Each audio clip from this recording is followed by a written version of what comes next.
Okay. Hi, welcome to the Dum Dum News Channel. I'm your host, Dum Dum. I hope you're having a great weekend. Before I get started, I want to say thanks to all the support. Please consider liking, subscribing, sharing the video. Every time you hit that like button, the YouTube algorithm will spread the word out, and we really need to get more people to listen to things that are happening out in the world. And before I talk about the Gina Carano cancel culture, I wanted to go over this article I found this morning. It says violence erupts in Manhattan as BLM clashes with NYPD. 11 protesters are arrested. 2 cops are injured and gang of 15 activists attack photographer during chaos in Times Square. So apparently there is an anti-police protest going on in NYPD. I'm going to leave a link for the full article below. So let's get started with the main topic. So Gina Carano, who you should see on the screen now, was recently fired from Lucasfilms from the popular TV show The Mandalorian for some of the tweets that she had been putting out. Now, if you don't know who she is, she was born April 16th, 1982. She's an actress, television personality, fitness model, and former mixed martial arts fighter. I really didn't see her until the movie Deadpool, where she plays one of the villains. Then I saw her in 1 or 2 of the Mandalorian episodes. But recently, she's been making a lot of headlines for some of her tweets. Before I go into those tweets, I just wanted to touch on the topic of what cancel culture is. Recently, someone asked me, they didn't know what it was. And I know maybe that person's outside of the loop, but I just wanted to cover it briefly. In my opinion, cancel culture is when a group of people come together to cause harm to someone, either psychologically, emotionally, financially, and sometimes even physically. I'm going to give you one of the older examples that I can remember that kind of brought it to the forefront. This was over 2 years ago. According to this article, this was May 2018. There was an attorney in New York. He gets into it with people, the staff, because they're speaking Spanish. I'm going to show you the video, and then we're going to talk a little bit about it. Clients at your staff is speaking Spanish to customers when they should be speaking very violent. I mean, sometimes they do. Yeah. Every person I listen to, he spoke it, she's speaking it, is America. He's very ignorant. It's fucked up. He's very ignorant. And he shouldn't be allowed. I will be following up. And my guess is they're not documented. So my next call is to ICE to have each one of them kicked out of my country. If they have the balls to come here and live off of my money, I pay for their welfare, I pay for their ability to be here. The least they can do is Their welfare? Such an ignorant asshole. You're running a place in Midtown Manhattan, your staff should be speaking English, not Spanish. That video clip went viral, meaning it went all over the social medias, and people from all over the world got to see it. Then that attorney, Aaron, he apologized. You see his apology here on Twitter, but the damage was already done. Pretty soon after that, there was protesters outside of his apartment complex. You see some of the video here. Such a mass of people like that. I believe they got him kicked out of his apartment complex. Politicians got involved, and they were writing formal grievances to try to get him to lose his license to practice law. So that's the power of people coming together, and in this case, to cancel someone. And in the short, that is what we consider cancel culture today. In my opinion, cancel culture is harmful because people are losing their livelihoods. So in Gina's case, here are the tweets that got the ball roll against her. In the first tweet we see here was September 6th, 2020. It says, open your businesses and churches. Put whatever regulations you want to, because that is your right, but open them up. You're telling me COVID-19 knows the difference between a protest or praise and worship? I haven't even been to church in over a decade, but I sure will go now. Now, her tweet essentially is saying that right at that time, there was a bunch of protests all over the nation, and the government wasn't cracking down because of COVID, but the government was shutting down churches at that time.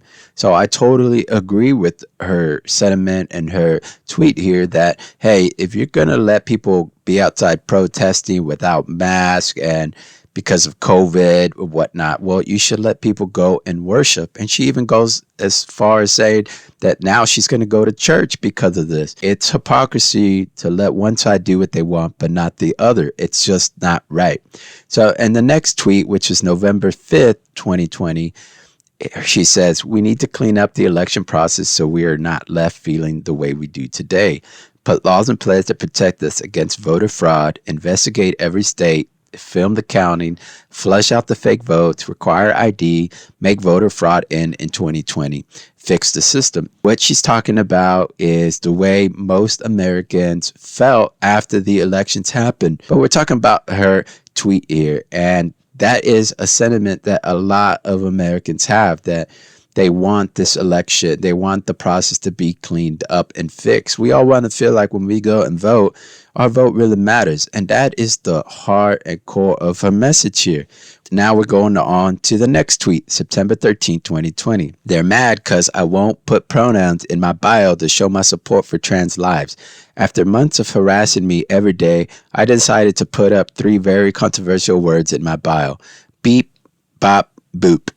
I'm not against trans lives at all. They need to find less abusive representation. So in her tweet here, what she's talking about is this thing that's happening all across the nation, all across the world, where trans lives matters, the LGBT is pushing harder than ever for you to say certain things for them. They want you to address them in certain ways. And there's videos out there of this happening. Excuse me, it's ma'am. It is ma'am. I can call the police if you'd like me to. You need to settle down.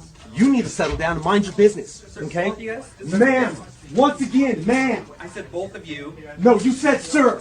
Once again, it's ma'am. Jordan Peterson, someone else that I watch and follow, has also come out against the government forcing people to use certain terms for certain people because how it leads us down a bad path for freedom of speech.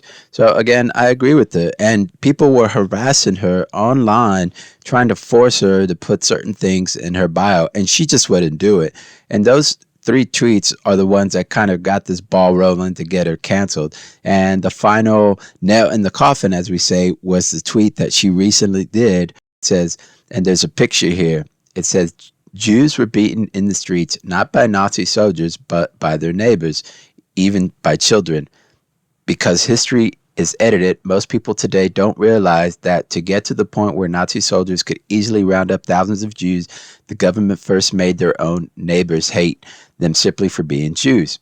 How is that any different from hating someone for their political views? She's making a comparison here to the way things are happening now, where if you support Donald Trump, if you wear a Make America Great hat, people will physically attack you. Now, not all people, not every instance, but you find many, many instances of that actually happening. People will come out and they will attack you. Even I've been blocked on social media by people I've known for years and years and years because of some of my views, my political views. And I think that's just crazy and outrageous. So that was the last tweet. And right after that, they fired her from her job. Gina Carano is not currently employed by Lucasfilm, and there are no plans for her to be in the future, a Lucasfilm spokesperson said in the statement. Nevertheless, her social media posts denigrating people based on their cultural and religious identities are aberrant and unacceptable, the statement added. Neither Gina Carano or her representatives could be reached immediately for comment. Good news that's coming out of this is that people are supporting her. And here we have Ted Cruz saying, Texan Gina Carano broke barriers in the Star Wars universe. Not a princess, not a victim, not someone emotionally tortured Jedi. She played a woman who kicked butt and who girls looked up to. She was instrumental in making Star Wars fun again. Of course, Disney canceled her. And she'll be working with Ben Shapiro. It says, just one day after being dropped by Lucasfilms over inflammatory social media posts, Gina Carano has announced a new movie project that she was teaming up with the Daily Wire to develop, produce, and star in an upcoming film. Though specifics are scarce, the film will be released exclusively to the site's members. The Daily Wire is helping make one of my dreams to develop and produce my own film come true, Carano, who played Cara Dune on the Disney series The Mandalorian, said. I cried out and my prayer was answered. I'm sending out a direct message of hope to everyone living in fear of cancellation by the totalitarian mob, she continued. I have only just begun using my voice, which is now freer than before, and I hope it inspires others to do the same. They can't cancel us if we don't let them. Then in her tweet, she says, this is just the beginning. Welcome to the rebellion. And Ben Shapiro says, they can't cancel us if we don't let them. Hashtag Gina Carano is uncanceled. In my opinion, free speech is under attack. It's been under attack for some time. And I don't always agree with what other people say, but I realize that they have the freedom, and they should have the freedom to say the things that they say. You should always at least listen to people and hear them out if they have a different point of view, and be open to changing if that's something that you think you need to do or want to do. That's my belief. And I don't know, what are your beliefs? Leave them in the comments below. I would also recommend that we go out and we show her support. Get on the social medias and show her support. Let's help her out in this tough time, because she's all over the news and she's probably getting badgered and harassed. So just one or two messages from people that support her would probably do a lot for her. Well, guys, that's the show for today. Hit that thumbs up, subscribe, notification bell if you like the show. Leave a comment. For the Dum Dum News Channel, I'm Dum Dum. Table's already bending. Oh!